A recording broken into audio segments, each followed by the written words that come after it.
Hello and welcome back to my YouTube channel. As always, my name is Anna, and today we are actually going to be diving into a disorder that has caused many cases throughout the years that I found really interesting and wanted to go ahead and discuss. So let's go ahead and get started. Munchausen disorder, or commonly known as Munchausen by proxy, is defined by WebMD as a fictitious disorder, a mental disorder in which a person repeatedly and deliberately acts as if they have a physical or mental illness when they are not really sick. Munchausen syndrome is considered a mental illness because it's associated with severe emotional difficulties. Munchausen is also common amongst parent-children relationships as opposed to siblings. It's also more common for the culprit to actually be the mother as opposed to the father of the child. And today we are going to be starting a series where we go over cases that had to do with Munchausen by proxy. So there's going to be 4 different videos on this, each going over one individual person. So today we're going to be starting with Kathy Bush, and then next week Blanca Montano, after that Lacey Spears, and then the infamous Dee Dee Blanchard. So all 4 of these women did have Munchausen by proxy. So let's go ahead and get started with Kathy Bush. Kathleen, also known as Kathy Bush, was already a mother of 2 boys and living in Coral Springs, Florida, right outside of Fort Lauderdale, with her husband, Craig. On May 22nd, 1987, she gave birth to a daughter that she would name Jennifer. Kathy would say that Jennifer was a dream come true. She always wanted to have a daughter, but unfortunately, that dream, it would be short-lived. Kathy would begin taking Jennifer to the pediatrician for many things, ranging from respiratory issues, ear infections, even like diarrhea. And after numerous hospital visits, doctors would ultimately determine and come to the conclusion that Jennifer had a rare immune deficiency. Jennifer would have to have a semi-permanent IV line surgically implanted, and later she would have to have a feeding tube inserted. By the time Jennifer was removed from her mom and dad's care in 1995, she had been diagnosed with polymicrobial sepsis and was hospitalized over 200 times, had had over 40 surgeries. What led to Jennifer's removal from her parents' care and her mom being charged? Well, while Jennifer was fighting for her life, Kathy was going down the rabbit hole of all of her daughter's conditions. Kathy worked for a credit card collections company, and she worked there as a supervisor, and she had medical insurance, so that was a good thing. In starting Jennifer's medical journey, Kathy got really close to one of the doctors that was treating Jennifer, in a sense that she would always ask him questions and about everything that's going on and just wanted to know the condition, kind of sounding like a mother who really, really cared. Well, when this happened, she gets close to the doctor, and I can understand wanting to know as much as you can when it comes to your child, because I'm a parent myself. But Kathy took it to the point where she quit her job that was providing her medical care to take care of her child to go and work for this doctor at one of his offices. So when this happened, her medical insurance obviously got canceled because she wasn't working for that employer anymore. So there was 2 things to it. So on the one hand, She quit her job. She went to go work for this doctor's office as an office manager. So she had access to all of Jennifer's medical files because it was like her pediatrician. So she had access to all of the medical files, all of the medical history, could do whatever she wanted, basically, in my opinion. On the other hand, though, quitting her job at the collection agency meant that she no longer had medical insurance. And when switching to this doctor's office, she would not qualify for medical insurance for Jennifer because Jennifer's condition was considered a pre-existing condition. And when you're working with private insurance companies, most of the time pre-existing conditions do not count. They will deny you coverage. So why would you quit your job to go work for a doctor's office and lose medical insurance for your child who has all of these things wrong with you? It doesn't quite add up. So Kathy knew that with quitting her job and going to the new place, that she would lose that medical coverage.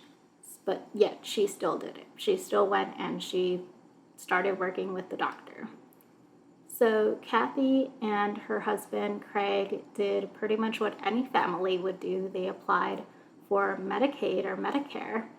And after being denied coverage, not for the pre-existing medical condition, because public healthcare, they'll cover pre-existing conditions. It's only private insurance that doesn't. Well, they would be denied for Medicaid, Medicare, because of the fact that they made just too much money. So after being nearly $3 million in debt from these medical expenses and pretty much going through their entire savings, Kathy began to speak on healthcare reform.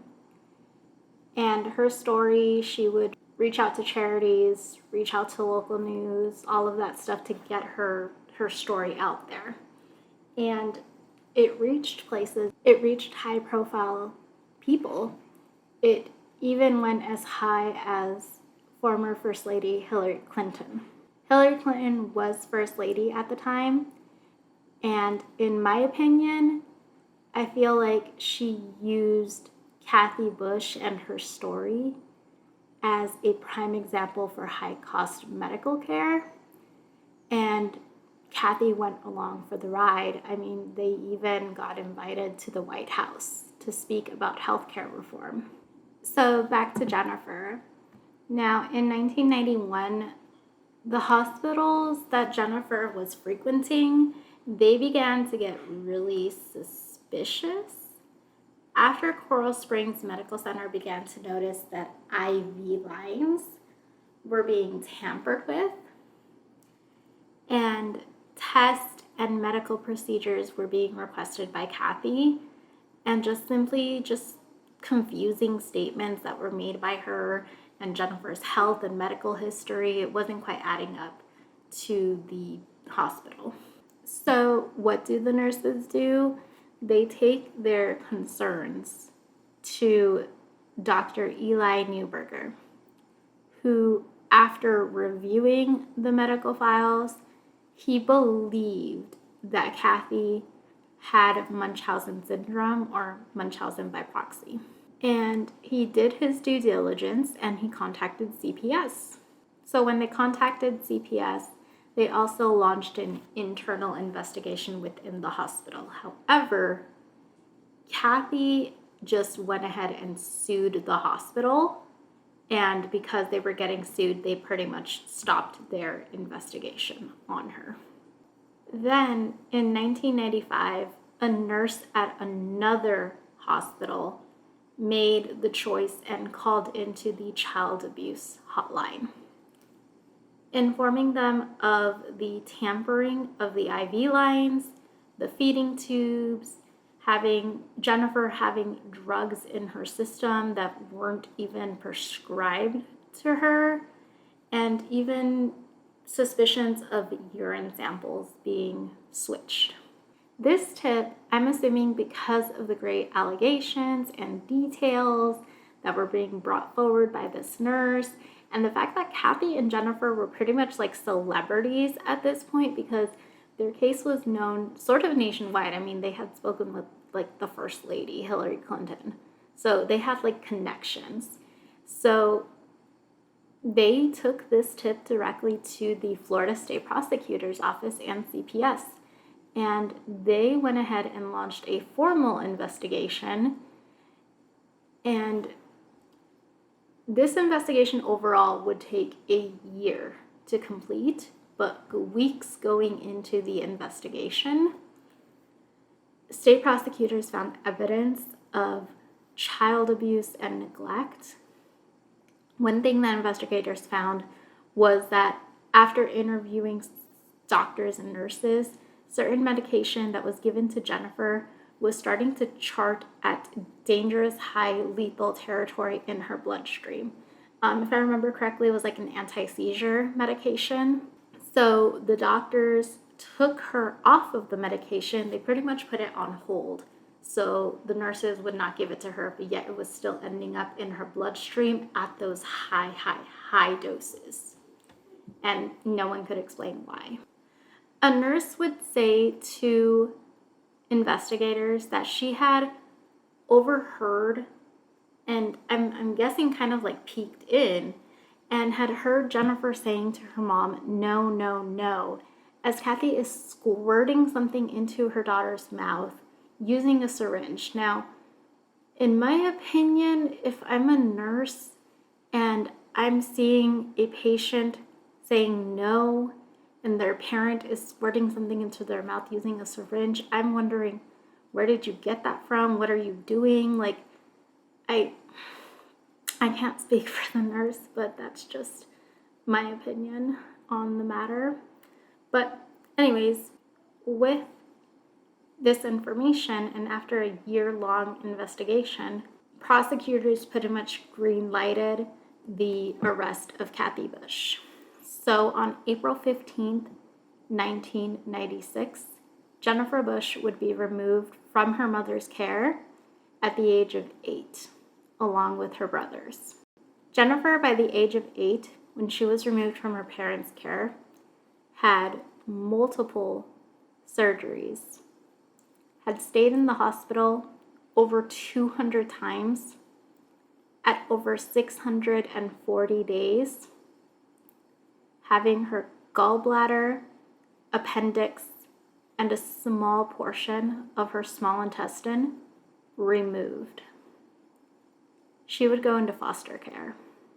Shortly after entering foster care, though, Jennifer had her feeding tube removed, and all of her symptoms and her illnesses and everything seemed to kind of just like go away, and she made pretty much a full recovery after being in foster care and being away from her mother. So, I mean, kind of let that speak for itself. So Kathy Bush is arrested and arraigned. She's charged with child abuse and fraud charges, and her bond would be set at $250,000. She would make bail.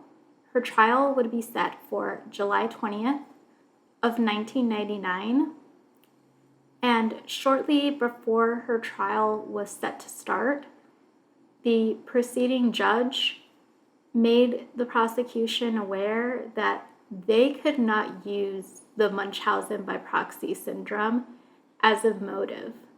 I'm assuming because she was never formally diagnosed with it, but when the trial started, the defense's strategy was simply that Kathy was innocent because it was simply impossible for her to be able to outsmart these board-certified doctors. They simply argued that she was just a concerned mother, just like anyone else would be. The prosecution, though, on the other hand, they had a hard job. They had to prove medical abuse, and they couldn't use Munchausen. So prosecutors would call medical professionals who would testify of the patterns of Jennifer's health, that only Kathy ever witnessed Jennifer going into these really bad conditions, that they found that Kathy had falsified medical records and medical histories, medications that Jennifer was on. They also noted of the fact that Jennifer would have medications in her system that weren't even supposed to be there because they weren't being prescribed to her, as well as the tampering of Jennifer's medical equipment like the IV lines. Doctors and nurses would also testify to times when Jennifer was starting to feel better, and then when she's getting ready to be discharged, suddenly she's sick again and she can't leave the hospital. So after months of testimony, the trial ended on October 7th of 1999. After deliberating for 3 hours, the jury came back with a guilty verdict, and Kathy Bush was sentenced to 5 years in prison, as well as 5 years probation. Kathy and her defense team did attempt to appeal this, and she was let out on an appellate bond, meaning that she didn't have to serve her sentence right away. At her sentencing, a CPS worker read a letter that Jennifer had written to the court. Jennifer would say in that letter that when she thinks of her mother, she gets really angry and had a lot of grief towards her. Following her sentencing, Kathy would terminate her parental rights to Jennifer since the state was already starting that case. They were going to make sure that her rights were taken away. Basically, the prosecution would say that they were just trying to protect Jennifer for her to make it to her 18th birthday so that she could make her own decisions and not her mother. So Kathy obviously lost her appeal, and she would have to begin her sentence in 2002. And after just serving 3 years of that 5-year sentence, Kathy Bush was released on parole in 2005. Her first stop, though, after getting out of prison for 3 years, was to go to a friend's house to get her hair done. Which, weird, but okay. I've never been to prison, so I don't know what I would do after I got out, but that's just me. Now, under the terms of her probation, Kathy could not see Jennifer, but Jennifer wanted to see her mom. She even wrote the judge a letter requesting to be able to see her mom. Jennifer wanted a relationship with her mother. She wanted a relationship with her family because, keep in mind, when she got removed in 96, she went into foster care. Foster care is not the best place. If I could, I would prevent any child from being able to go into that system. But nonetheless, though, Jennifer was able to see her mother when she was 27 years old. In 2015, they would be reunited. Jennifer told People magazine in 2015, when she saw her mom once again, that she did not believe that her mother had abused her. She did not believe that her mother intentionally was hurting her. Jennifer believes that she was actually sick, which kind of contradicts what she told the judge, but considering the fact that Jennifer was starting to write her mother letters while her mother was in prison, with, of course, the okay from judges and therapists were helping her. It was kind of like a coping mechanism for her. I think it was one of those things where she learned to forgive. Jennifer would also say that going into the foster care the day that she was taken from her mom was one of the worst days of her life, and that being in the foster care system pretty much drove her to what her career is now as a social worker. So Jennifer said in an interview And I quote, "Today I am living my dream as a social worker and changing the lives of the children and families I am working with today. I am married to my high school sweetheart who has walked alongside me for the past 10 years. I get a lot of joy making memories with my family and making a difference in the community." End quote. So that's going to be pretty much it for the story of Kathy Bush.